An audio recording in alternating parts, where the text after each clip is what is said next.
मंच पर विराजमान कैबिनेट में हमारे उप मुख्यमंत्री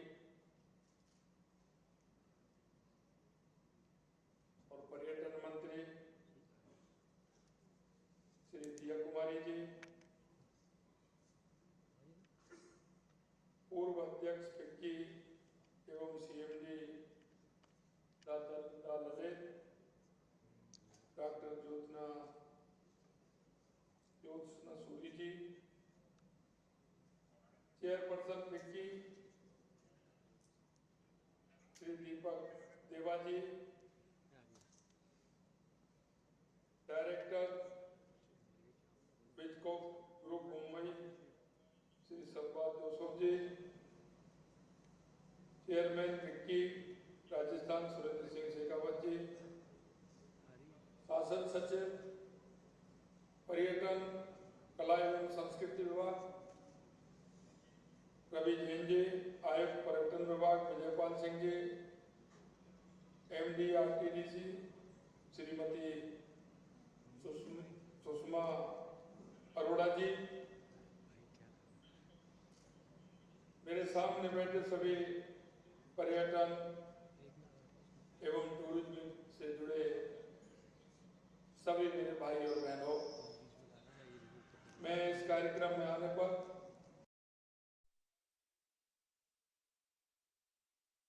आपका वंदन करता हूं, क्योंकि दिया जी ने कहा है कि शायद ये टूरिज्म को लेकर के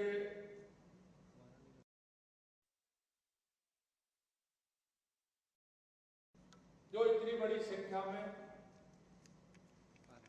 यहाँ हो रहा है, ये राजस्थान,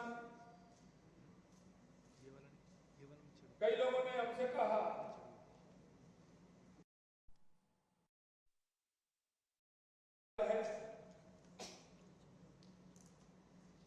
पहली साल में राजस्थान आप रख रहे हैं,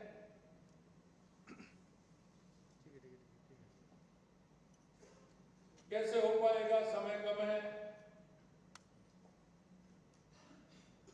लोगों के समय 3-3, 4-4, 5-5 महीने पहले, 6 महीने पहले बुक हो जाते हैं। हमने कहा ये राजस्थान की धरती है, ये शक्ति और भक्ति की धरती है, ये समर्पण की धरती है।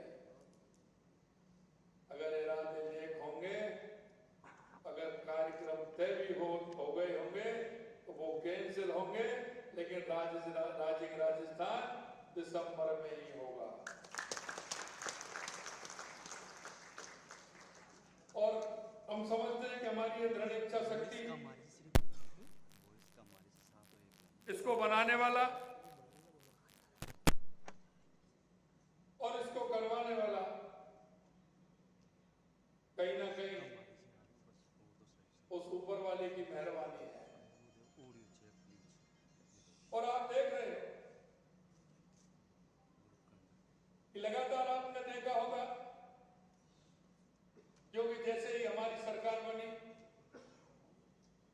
हमें कई कामों को लेकर के बड़ी चिंता थी, क्योंकि जब हमारी सरकार आई तो हमने देखा कि हमारे राजस्थान की नींव मजबूत कैसे हो सकती है, ऐसी क्या आवश्यकता है जो हमें सबसे पहले करनी है। हमें लगा कि हमारे राजस्थान में 2 बातों की आवश्यकता सबसे पहले है, और वो आवश्यकता है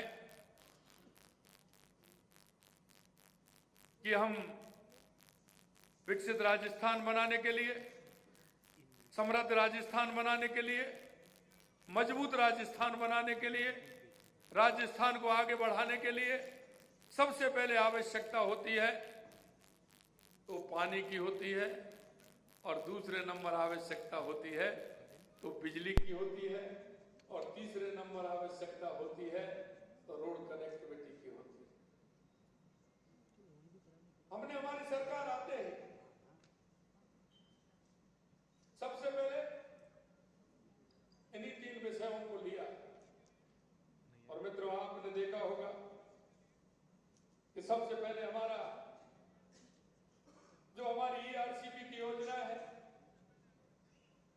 वो पर्यटन को भी बढ़ावा देगी, उद्योग को भी बढ़ावा देगी, कृषि को भी बढ़ावा देने का काम करेगी,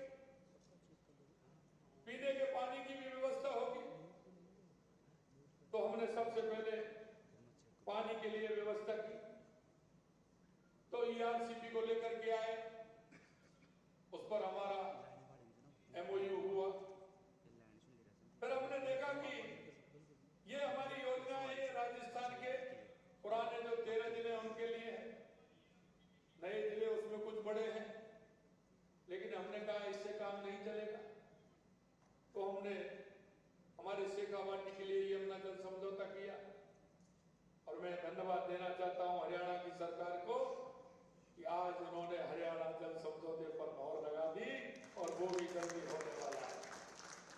ये सारी बात मैं आपसे इसलिए कहना चाहता हूं, जब मैंने ये विषय विधानसभा के अंदर रखा था तो मेरे कांग्रेस के मित्र कह रहे थे, क्योंकि उन्होंने कभी यमुना जल पर बात नहीं की, और विडंबना इस बात की थी मुझे कि सबसे ज्यादा राजस्थान में, केंद्र में, हरियाणा में सबसे ज्यादा अगर किसी का राज रहा तो वो कांग्रेस सरकार का रहा था। मैंने कहा था आपने पानी के लिए एक पत्र भी नहीं लिखा, लेकिन उन्होंने कहा हमने लिखा। लेकिन मैं कहना चाहता हूं मेरे भाई और बहनों, अभी कांग्रेस ने वहां हरियाणा में चुनाव लड़ा है, हमारा एमओयू हो गया, उन्होंने अपने घोषणा पत्र में डाल दिया कि राजस्थान और हरियाणा के बीच में समझौता हुआ है, अगर हमारी कांग्रेस सरकार आती है तो हम उसको रद्द करेंगे। मैंने हरियाणा में जाकर के कहा कि आपने जो अपने घोषणा पत्र में डाला है ये किसी भी कीमत पर पूरा नहीं होगा, क्योंकि हम दृढ़ इच्छा शक्ति से काम करने वाले हैं, ऊपर वाले को मानते हैं। आज उन्होंने हमारी मान ली, आने वाले समय में हरियाणा से हमारे उन तीनों जिलों को पानी देंगे। किसके बारे में सोचते हैं आप? क्या सोचते हैं आप? आपका विजन क्या है? इसीलिए मैं कहता हूं कि जो काम करने वाले होते हैं उनको दुनिया की कोई ताकत नहीं रोक सकती, क्योंकि उस पर सारी जनता की नजरें होती हैं, जनता का आशीर्वाद होता है, और जब जनता का आशीर्वाद होता है तो ऊपर वाला भी मेहरबान हो जाता है, और जब ऊपर वाला मेहरबान होता है तो कोई काम रुकता नहीं है। क्योंकि मैं आज इसलिए कहना चाहता हूं कि उन्होंने कहा, और मैं जो हरियाणा में जब चुनाव में गया था तो मैं यही कह करके आया था, और मेरी उस ऊपर वाले ने, बंसी वाले ने बात सुनी और उसने कह दिया चिंता मत करिए, राजस्थान को पूरा पानी मिलेगा। ये बात मैं इसलिए कहना चाहता हूं कि हमारे राजस्थान में अपार संभावना है, और उन अपार संभावनाओं के माध्यम से हमारा हर क्षेत्र में, हमारा राजस्थान, क्योंकि क्षेत्रफल की दृष्टि में हमारा राजस्थान देश में सबसे बड़ा है। अगर हम मिनरल की बात करें तो सबसे ज्यादा अगर मिनरल है तो वो राजस्थान के अंदर है। अगर हम बात करें पर्यटन की तो राजस्थान की क्या सुंदरता है, क्या भव्यता है। हमारे किले देखिए, हमारा डेजर्ट देखिए, हमारे पुरानी हवेलियां से लेकर के हमारा आप अभ्यारण्य देखेंगे, चारों तरफ राजस्थान के अंदर बहुत बड़ी संभावना है। अगर हम बात करें तो सूर्य भगवान की हमारे ऊपर कृपा है, जमीन हमारे पास बहुत है, इसलिए सोलर में और विंड में भी बहुत बड़ी आवश्यकता है। और इसलिए मैं कहना चाहता हूं हमने जो जोर दिया 3 बातों पर दिया, यही नहीं, हमारी ईआरसीपी यमुना समझौता, पोंग डैम से हमारे इंदिरा गांधी नहर में हमारा पानी बढ़े, क्योंकि 10 फुट पानी हमारा रुका हुआ है, उस पानी को लाने के लिए हमने काम किया। उदयपुर के अंदर देवास स्कीम जो हमारी है, क्योंकि उदयपुर में आधा पानी अरब सागर की तरफ जाता है, आधा पानी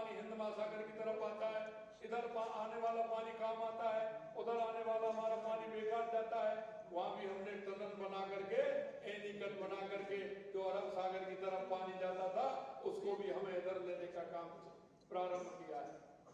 हमारा माई डैम की योजना हमारी तो जाखम तक जाएगी, जाखम से लेकर के हमारा पानी जालोर सिरोही तक पानी जाएगा, उस पर भी हमने काम किया है। यही नहीं मेरे भाई और बहनों, जो हमारी आंतरिक जो हमारे राजस्थान की नदियां हैं, चाहे वो ब्राह्मणी हो, चाहे हमारे वो त्रिवेणी हो, चाहे हमारे बनास हो, चाहे हमारी रूपा रेल हो, चाहे हमारी गंभीर हो, चाहे बाणगंगा हो, हमारी लूनी हो, इन सबको जोड़ करके हम पूरे राजस्थान के अंदर पानी की व्यवस्था कराएंगे।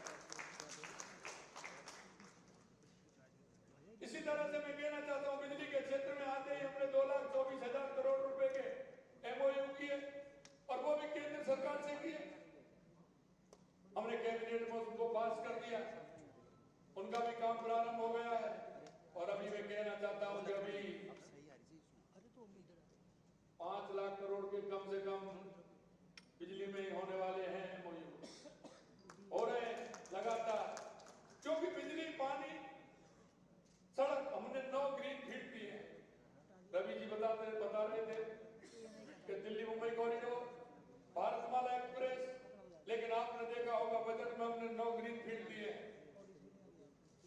ग्रीन कॉरिडोर तो हमारे जब वो निकलेंगे तो राजस्थान की दूरियां कम होंगी, राजस्थान की दूरियां कम होंगी, इतने जिले उनसे जुड़ेंगे। मैं आपसे कहना चाहता हूं, क्योंकि आप पर्यटन के क्षेत्र में काम करते हैं और जैसा मैंने कहा है, राजस्थान एक विश्व प्रसिद्ध पर्यटन केंद्र है और आगे और भी बनने वाला है, आगे और भी बनने वाला है।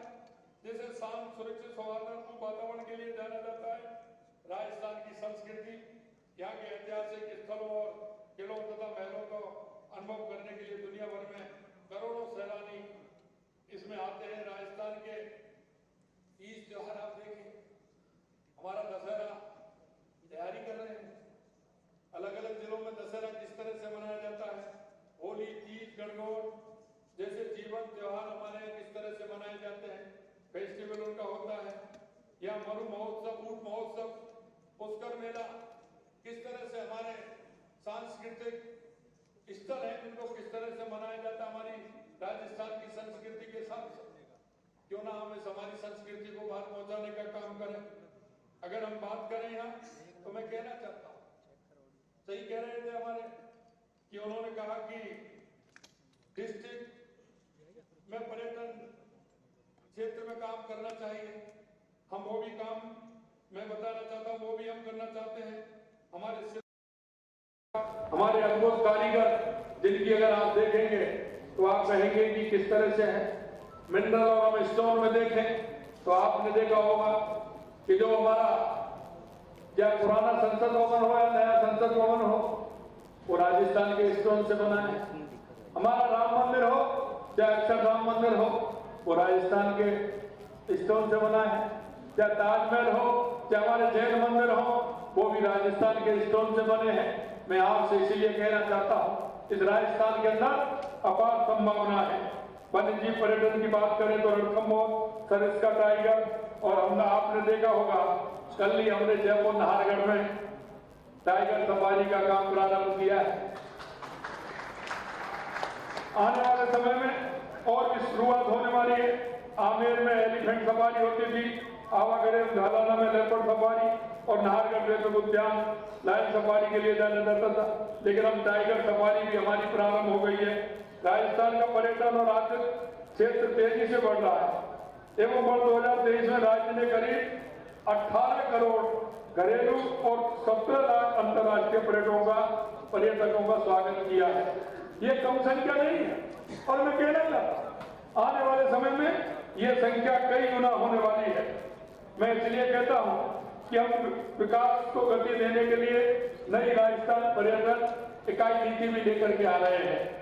इसमें निवेश को प्रोत्साहन करने के लिए विभिन्न प्रकार की रियायतों का प्रावधान किया जा रहा है। राजस्थान पर्यटन विकास बोर्ड का गठन कर Rajasthan tourism infrastructure and capacity building fund बनाकर पर्यटन क्षेत्र में 5,000 करोड़ रुपए के कार्य करवाए जाएंगे। हम मीटिंग, कॉन्फ्रेंस, एजुकेशन, टूरिज्म हेतु आवश्यक सुविधा उपलब्ध कराने के लिए दिल्ली के बाहर भारत मंडपम की तर्ज पर राजस्थान मंडपम भी हम बनाने जा रहे हैं। पर्यटकों के सुगम आवागमन के लिए हवाई अड्डों का उन्नयन और विकास किया जा रहा है। यही मैं आपको बताना चाहता हूं। हमने बजट में, क्योंकि फ्यूल का जो टैक्स था वो 26% था एयरपोर्ट, हमने उसको 2% कर, हमने उसको 2% किया है। लेकिन 2% से फायदा देखिए कितना हो गया। हमारा किशनगढ़ में फ्लाइंग स्कूल चालू हो गया, झालावाड़ में हमारा एयर इंडिया ने ले लिया, हमारा अमीरगढ़ भीलवाड़ा का वो हमारा उसका समझौता हो गया, वो भी हो रहा है, हमारा सीकर का भी हो गया। मैं अभी हरियाणा चुनाव में गया, भिवानी उतरा तो वहां मेरे से कैप्टन साहब आ गए जो हमारे स्कूल चलाते हैं। उन्होंने कहा कि साहब आप हमको झुंझुनू वाला हमको दे दीजिए। मैंने कहा आप झुंझुनू वाले का क्या करेंगे? बोले साहब हम यहाँ से उड़ाएंगे, झुंझुनू उतारेंगे, झुंझुनू से उड़ाएंगे, यहाँ उतारेंगे। हमने कहा आ जाइए, हम तैयार हैं, अब दीजिए। तो मैं कहना चाहता हूं हमने इसीलिए किया, और उसका फायदा में क्या हुआ कि कभी कार्गो यहां उतरने वाले नहीं थे, लेकिन मैं जैसे ही वहां से निकलता हूं 1-2 कार्गो डेली मिलते हैं मेरे को एयरपोर्ट पर। मैंने कहा ये क्या कारण है? पर ये कारण ये है कि आपने 2% कर दिया, वो तेल भी यहीं देते हैं और पार्किंग भी यहीं करते हैं। उनका यहीं नहीं होता है। उन्होंने कहा मेरे से उदयपुर में भी संख्या बढ़ गई, जोधपुर में भी संख्या बढ़ गई उतरने वाले की, तो वो देखते हैं फ्यूल सस्ता कहाँ मिलेगा। बोले राजस्थान से सस्ता पूरे देश में कहीं नहीं है, इसलिए वो भी राजस्थान आ रहे हैं और वो भी फ्यूल लेकर के जाते हैं। ये भी मैं आपको बताना चाहता हूँ। हमने स्टेट टर्मिनल के निर्माण के लिए भी, इसके साथ ही इसकी क्षमता बढ़ाने के लिए काम किया है, क्योंकि हवाई अड्डे पर नए स्टेट टर्मिनल का निर्माण भी हम करा रहे हैं। 2024 में स्टैंडर्ड सर्विसेज पैकेज के तहत हेतु पर्यटन के लिए निवेश की न्यूनतम सीमा 50 करोड़ से घटा करके हमने 10 करोड़ कर दी है। ऐसे अनेक प्रयासों के माध्यम से राजस्थान को एक विश्व स्तरीय पर्यटन स्थल भी बनाना चाहते हैं। जैसा कि कहा, हम एक जिला एक पर्यटन स्थल विकसित करने के लिए काम कर रहे हैं, और इसके लिए हम ये भी कर रहे हैं, एक जिला एक उत्पादन योजना के माध्यम से भी प्रत्येक जिले में हम 1 डिस्ट्रिक्ट 1 प्रोडक्ट भी हम लेकर के आ रहे हैं।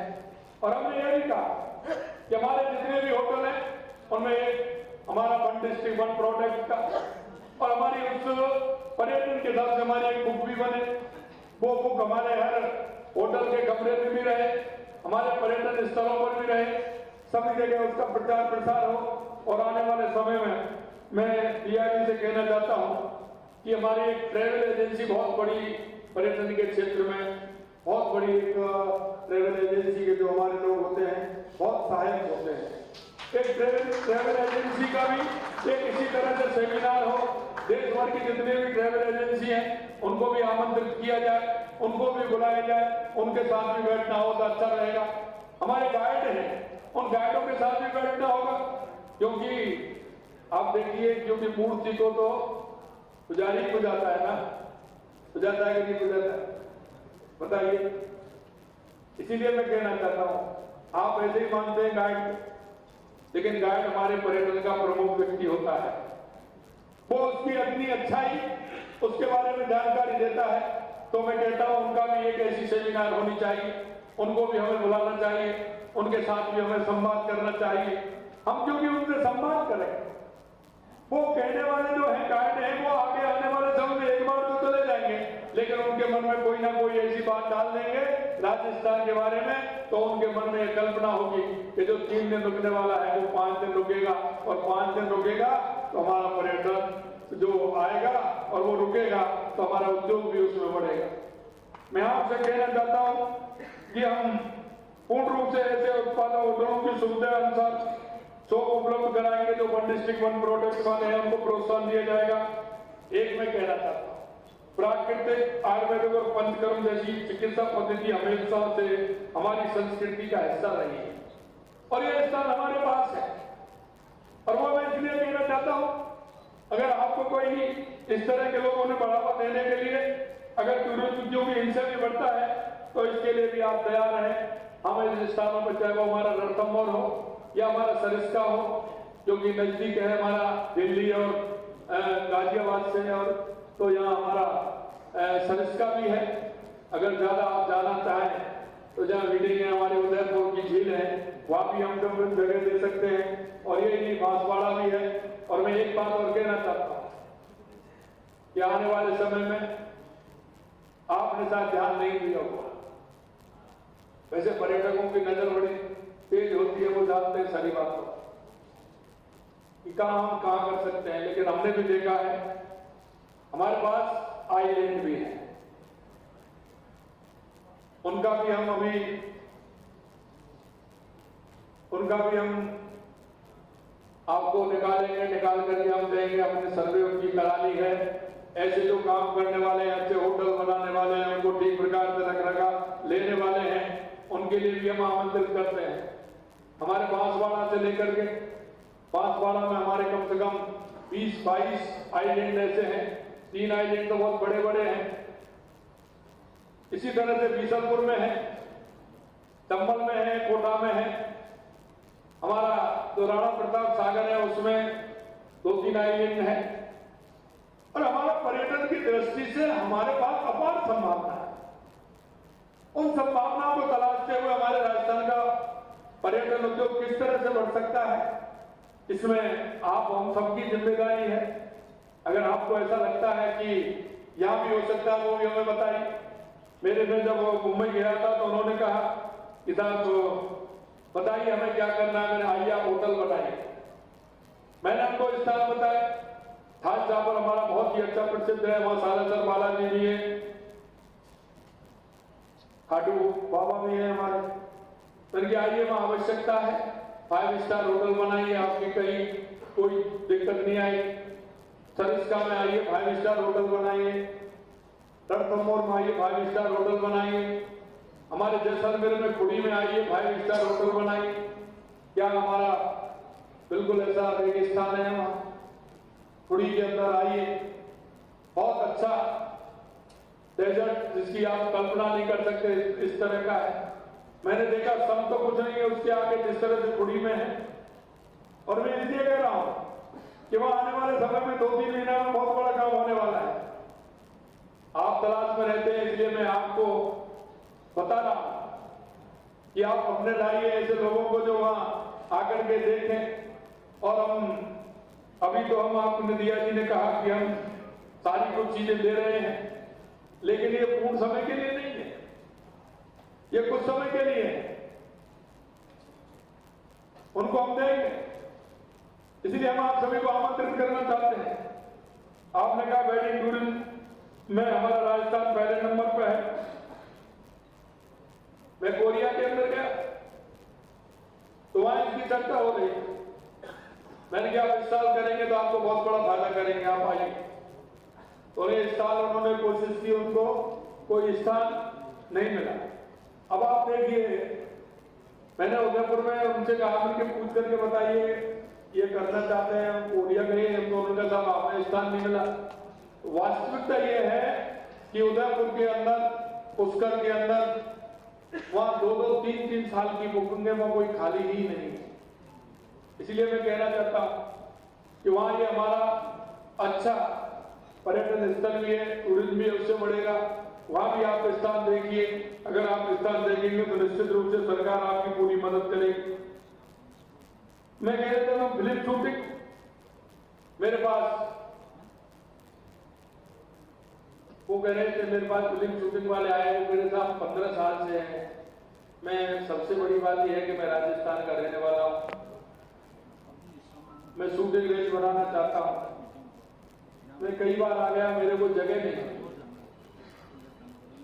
मैंने कहा तुम लगाना चाहते हो या वैसे कहने आते हो? नहीं नहीं साहब, मैं लगाना चाहता हूं। तो वो मेरे पास 1 बजे आए थे। उसी दिन हमारी कैबिनेट की मीटिंग। मैंने मेरे पास आए, मैंने सभी अधिकारियों को लगाया। मैंने कहाँ लगाना चाहते हो? जयपुर में लगाना चाहते। मैंने उनको जगह दिखाई। 4 घंटे में वो सभी जगह देख करके मेरे पास आ गए। मैंने कहा जगह पसंद आ गई सर। आते ही उन्होंने कहा मेरे को जगह पसंद आ गई, आप मेरे को दे दो। मैं आप आपको कहना चाहता हूं, वो सालों की बात करते हैं, किसानों से नहीं मिली।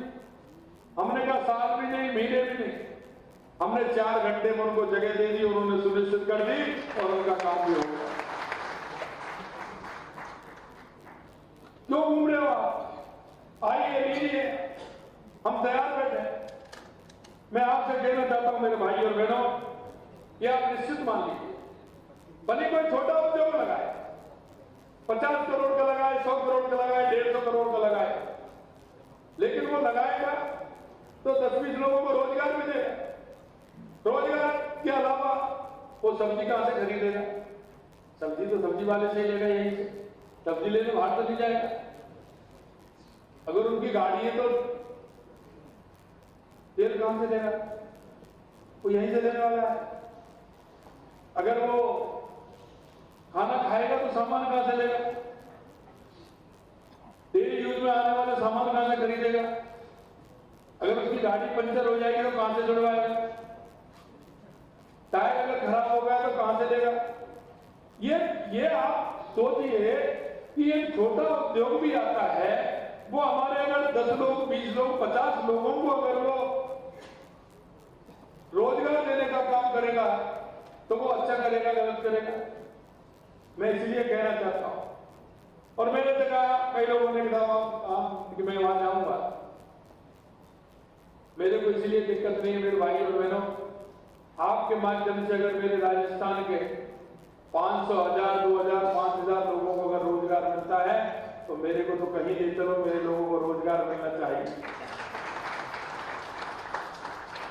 इसलिए मैं कहना चाहता हूं कि हमारे धार्मिक स्थल भी अलग है। 25 किलोमीटर पर जाओगे हमारा एक बहुत सुंदर स्थान मिलेगा, और हमारी सरकार ने भी इसके लिए हमने 300 करोड़ रुपए दिए हैं, और घाटी श्याम जी के लिए 100 करोड़ रुपए अलग दिए हैं।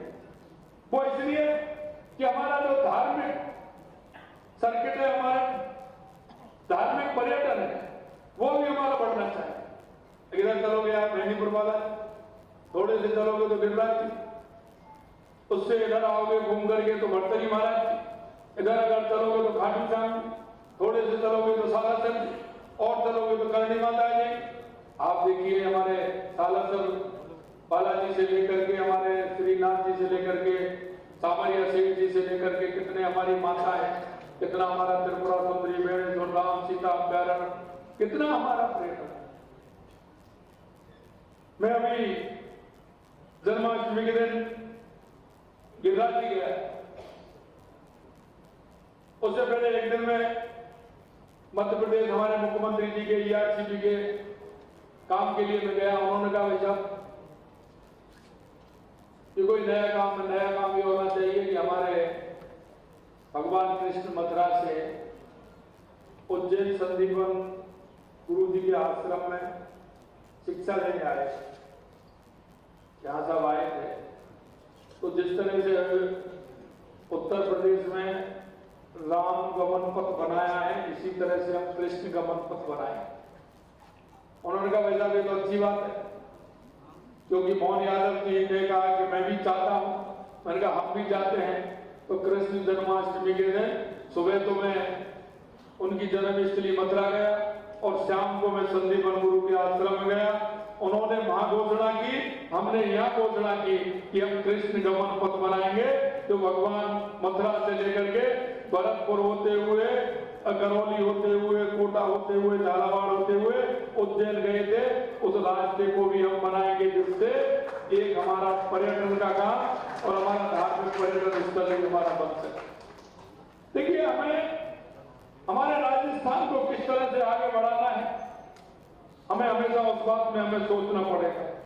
और इसलिए मैं कहना चाहता हूं, और मैंने जैसा बताया हमारे बहुत ये है कि आपने देखा होगा कि कई स्थल तो हमारे ऐसे हैं जिनको हम ठीक प्रकार से अगर उनका हम डेवलपमेंट करेंगे तो हमारे पर्यटक, हर तीसरा पर्यटक में आता है। मेरी तो सोच इतना है कि हम पर्यटक को ज्यादा से ज्यादा राजस्थान में किस तरह से रोक पाते हैं। जितने दिन हम उसको रोकेंगे उतना ही ज्यादा राजस्थान को फायदा होगा। इसलिए मैं कहना चाहता हूं कि आप सभी इस क्षेत्र से जुड़े हुए हैं, आपके अच्छे सुझाव भी आ सकते हैं, क्योंकि मैं तो सिर्फ पर्यटक ही हूं, जहां मैं जाता हूं वहां दर्शन करके देख करके आ जाता हूं। आप तो उस क्षेत्र में काम करते हैं, इसलिए आपका अनुभव बहुत बड़ा है। और मैं इस बात को कहता हूं कि अनुभव की कोई उम्र नहीं होती। अनुभव जीवन का ऐसा नहीं है कि अंत में तक भी अनुभव आते रहते हैं, पर आप उस क्षेत्र में काम करते हैं, इसलिए मैं आप सभी का आभार करना चाहता हूं। आप पर्यटन के क्षेत्र में जो काम करते हैं, आपके जो अच्छे अच्छे सुझाव हैं, हमारी वेबसाइट पर भी डाली, हमको ऐसे सुझाव आप हमारे पास पहुंचाइए, जिन सुझावों के माध्यम से हम राजस्थान की मजबूती के लिए काम कर सकते हैं।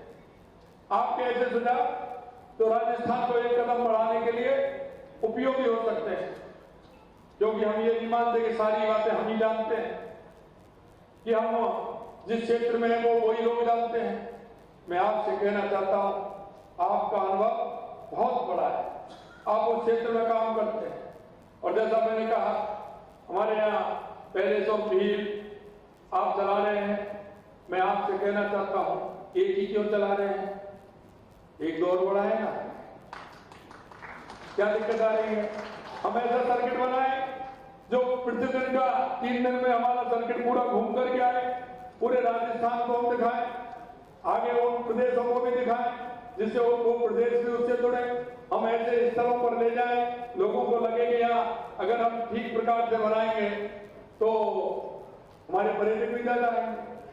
हम हमारे उन क्षेत्रों में रात को नाइट शो होता है, लाइट शो होता है, उसको भी हम ठीक प्रकार से करें। लाइट शो होगा तो उसमें 1 घंटा 1.5 घंटा 2 घंटे उसको लगेंगे। अब जब 2 घंटा आप ले लोगे तो फिर वो कहाँ जाने वाले हैं, वही रुकने वाले हैं कि नहीं है?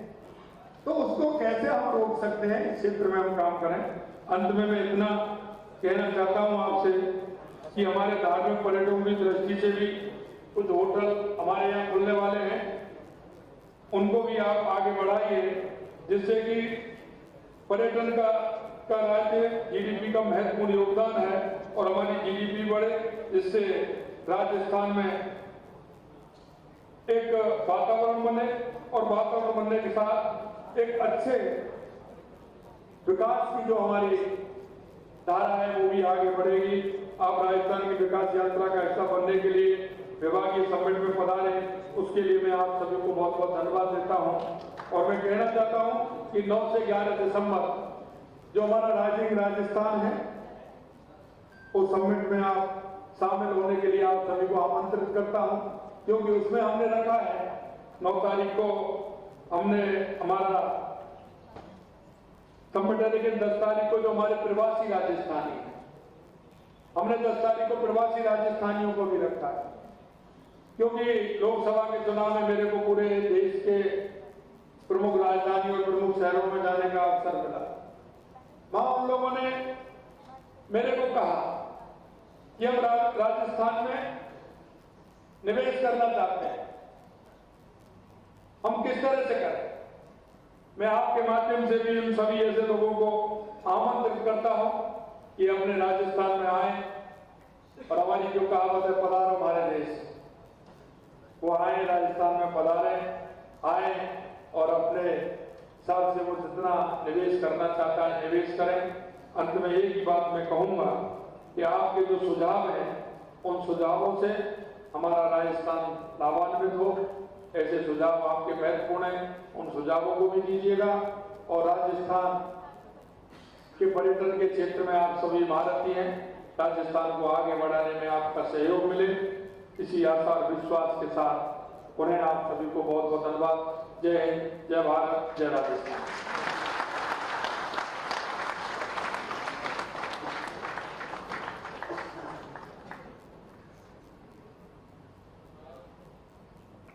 बहुत बहुत आभार और धन्यवाद आपका इन आशीर्वाद वचनों के लिए। मैं गुजारिश करना चाहूंगी Shri Ravi Jain ji, secretary tourism, art and culture, government of Rajasthan,